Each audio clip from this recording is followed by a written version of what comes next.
19 August world photography day. এই উপলক্ষে Tripura photo journalist অ্যাসোসিয়েশনের উদ্যোগে রবীন্দ্র শতবার্ষিকী ভবনে 3 দিন ব্যাপী চিত্র প্রদর্শনীর আয়োজন করা হয়েছে। এই বছরের থিম হচ্ছে অকাল বোধন।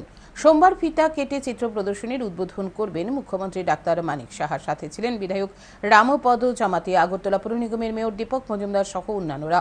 চিত্র প্রদর্শনী চলবে 21 আগস্ট পর্যন্ত।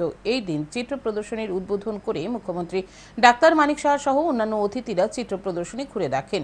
পরে এক সাক্ষাৎকারে মুখ্যমন্ত্রী ডাক্তার মানিক সাহা জানান, ত্রিপুরা ফটো জার্নালিস্ট অ্যাসোসিয়েশনের উদ্যোগে আয়োজিত চিত্র প্রদর্শনী প্রশংসার দাবি রাখে। মুখ্যমন্ত্রী এদিন সকল চিত্র সাংবাদিকদের ওয়ার্ল্ড ফটোগ্রাফি ডে উপলক্ষে শুভেচ্ছা জানান।